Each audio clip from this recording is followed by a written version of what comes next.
క్రైస్తవ మత ప్రచారకుడు పాస్టర్ ప్రవీణ్ పగడాల మరణం ఇప్పుడు తెలుగు రాష్ట్రాల్లో సంచలనం రేకెత్తిస్తోంది. రాజమండ్రి దివాన్ చెరువు కొంతమూరు జాతీయ రహదారిపై ప్రవీణ్ పగడాల మృతదేహాన్ని మంగళవారం స్థానికులు గుర్తించారు. బైక్ ప్రమాదంలో ప్రవీణ్ పగడాల చనిపోయినట్లు తొలుత భావించారు. అయితే ప్రవీణ్ శరీరంపై గాయాలు కనిపించాయని, ఆయనది మరణం కాదు హత్య అంటూ ఆయన అనుచరులు, క్రైస్తవ సంఘాలు ఆందోళన నిర్వహిస్తున్నాయి. ప్రవీణ్ మృతిపై సీఎం చంద్రబాబు కూడా స్పందించారు. అన్ని కోణాల్లో విచారణ జరపాలని సీఎం ఆదేశించారు. మంత్రులు అనిత, లోకేష్ ప్రవీణ్ మృతిపై స్పందించారు. డీటెయిల్స్ ఈ స్టోరీలో.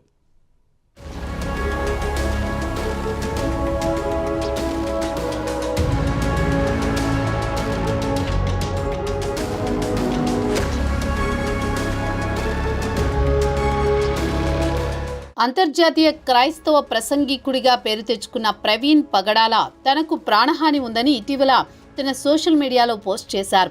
ఆ పోస్ట్లో గౌరవ షమీ గారికి మీరు కోరిన బహిరంగ క్షమాపణ ఇచ్చేస్తాను, నన్ను చంపకండి, హింసించకండి, నాపై జిహాద్ ప్రకటించకండి, మీ షరియా నాపై ప్రయోగించి చిత్రవధ చేయకండి, తెలుగు రాష్ట్రాల ప్రజలారా, ప్రభుత్వాలారా నన్ను షమీ ఉగ్రవాదం నుండి కాపాడండి అంటూ పోస్ట్ చేశారు.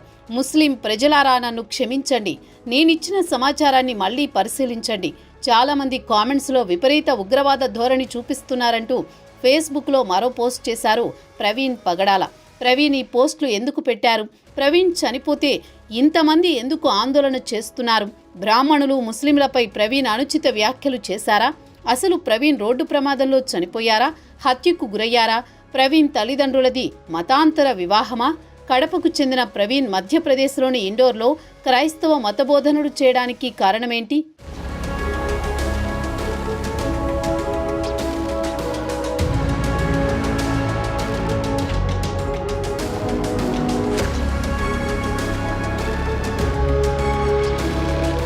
ప్రవీణ్ పగడాల ఏపీలోని కడప జిల్లాలో పుట్టి పెరిగారు. తండ్రిది కడప, ఆయన తల్లి ప్రొద్దుటూరుకు చెందినవారు. ప్రవీణ్ తల్లిదండ్రులది మతాంతర ప్రేమ వివాహం. ఆయన తల్లి హిందువు కాగా ప్రవీణ్ తండ్రి ముస్లిం. చిన్నతనంలో ప్రవీణ్ను మసీదుకు నమాజ్ నిమిత్తం తీసుకువెళ్లేవారు తండ్రి.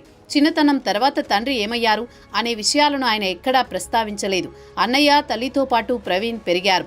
ప్రొద్దుటూరు నుండి ప్రవీణ్ను చదువు నిమిత్తం కడపలోని హాస్టల్లో చేర్చగా ప్రవీణ్ అక్కడే పెరిగారు.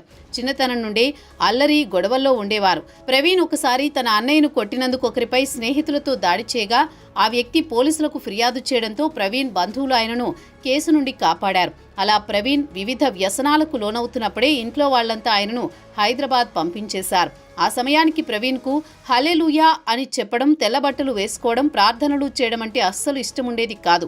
ఆ సమయంలో 1996లో హైదరాబాద్లో స్నేహితుడి ద్వారా క్రిస్టియన్ యూత్ మీటింగ్కు హాజరైనప్పుడు నీవి ప్రపంచానికి వెలుగై ఉన్నావు అంటూ యేసుప్రభువు చెప్పడం, ఒకరోజు నిద్రపోతున్నప్పుడు యేసుప్రభువు మధ్యప్రదేశ్లోని ఇండోర్ గురించి చెప్పగా ఇండోర్కి వెళ్లి క్రైస్తవ మతబోధ అని తెలుసుకుని అక్కడికి వెళ్లారు. అక్కడి కొన్ని రోజులు రైల్వే స్టేషన్లోనే ఉన్నారు. హిందీ నేర్చుకుని అక్కడి ప్రజలకు బైబిల్ బోధించేవారు. ప్రవీణ్ బోధనలు ప్రజలను మంత్రముగ్ధుల్ని చేసేవి. ప్రవీణ్ సేవ గురించి టీవీల్లోనూ ప్రసారం జరిగేది.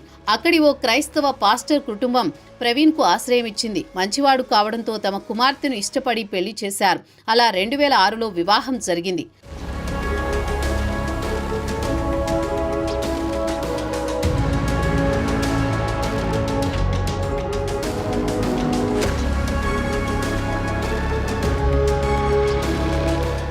అనంతరం ప్రవీణ్ 2 తెలుగు రాష్ట్రాలు, మధ్యప్రదేశ్ సహా అనేక రాష్ట్రాల్లో బైబిల్ బోధ చేస్తున్నాడు. MBA చదవడంతో సాఫ్ట్వేర్ కంపెనీ ప్రారంభించి అనేక మందికి ఉపాధినిస్తున్నాడు. కంపెనీలో లాభాలు, డబ్బును చారిటీకి ఉపయోగిస్తున్నాడు. పేద పిల్లలకు, వితంతువులకు, అనాథలకు సేవ చేస్తున్నారు. ఈ క్రమంలోనే సిద్ధాంతపరమైన విభేదాలతో కొందరు హిందూ, ముస్లిం మత పెద్దలతోనూ వివాదాలయ్యాయి.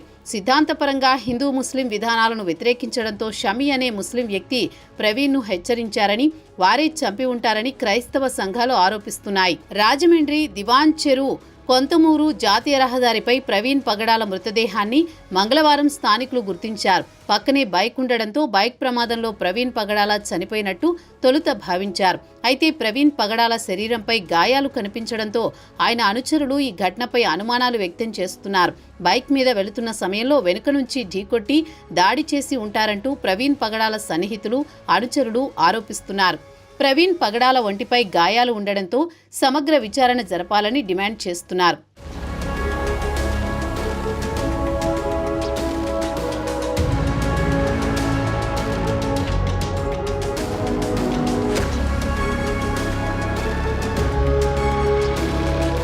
ప్రవీణ్ కుమార్ మృతి వివరాలను తూర్పుగోదావరి జిల్లా ఎస్పీ నరసింహ కిషోర్ మీడియాకు వెల్లడించారు.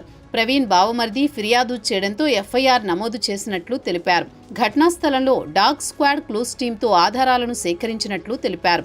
ప్రభుత్వ ఆదేశాల మేరకు ఎగ్జిక్యూటివ్ మెజిస్ట్రేట్తో విచారణ జరిపించాలని నిర్ణయించినట్లు తెలిపారు.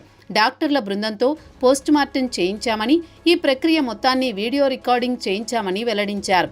కొవ్వూరు టోల్గేట్ సమీపంలో ప్రవీణ్ ద్విచక్ర వాహనంపై వెళుతున్నట్టు గుర్తించామని ఎస్పీ తెలిపారు. సోమవారం రాత్రి 11:43 రోడ్డు ప్రమాదం జరిగినట్లు సీసీటీవీ ఫుటేజ్ ఆధారంగా గుర్తించామని తెలిపారు. సేకరించిన ఆధారాలతో మరింత లోతుగా దర్యాప్తు చేస్తున్నట్లు చెప్పారు. విచారణ కోసం ప్రత్యేక బృందాన్ని ఏర్పాటు చేసినట్లు వెల్లడించారు. ఈ కేసుకు సంబంధించి ఎవరి దగ్గరైనా ఆధారాలు ఉంటే ఇవ్వాలి అన్నారు.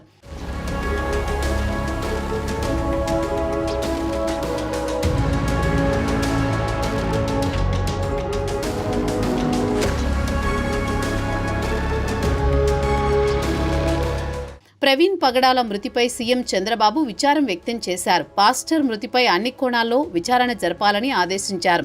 డీజీపీ హరీష్ కుమార్ గుప్తాతో సీఎం మాట్లాడారు. ప్రవీణ్ పగడాల మృతి ఆరోపణలపై హోంమంత్రి వంగలపూడి అనిత స్పందించారు. తూర్పుగోదావరి జిల్లా ఎస్పీ నరసింహ కిషోర్కు ఫోన్ చేసి ఆరా తీశారు. పాస్టర్ మరణంపై సమగ్ర విచారణ జరపాలని ఆదేశించారు. పాస్టర్ ప్రవీణ్ హఠాన్ మరణం దిగ్భ్రాంతికి గురిచేసిందని మంత్రి లోకేష్ ఆవేదన వ్యక్తం చేశారు. వారి ఆత్మకు శాంతి కలగాలని ప్రార్థిస్తున్నట్లు తెలిపారు. కుటుంబ సభ్యులకు మంత్రి తన ప్రగాఢ సంతాపం తెలియజేశారు. పోలీసుల ప్రాథమిక దర్యాప్తులో రోడ్డు ప్రమాదంగా గుర్తించారని, వివిధ సంఘాలు పాస్టర్ మృతిపై అనుమానాలు వ్యక్తం చేస్తున్న నేపథ్యంలో పూర్తిస్థాయి దర్యాప్తు చేయిస్తామని మంత్రి లోకేష్ స్పష్టం చేశారు.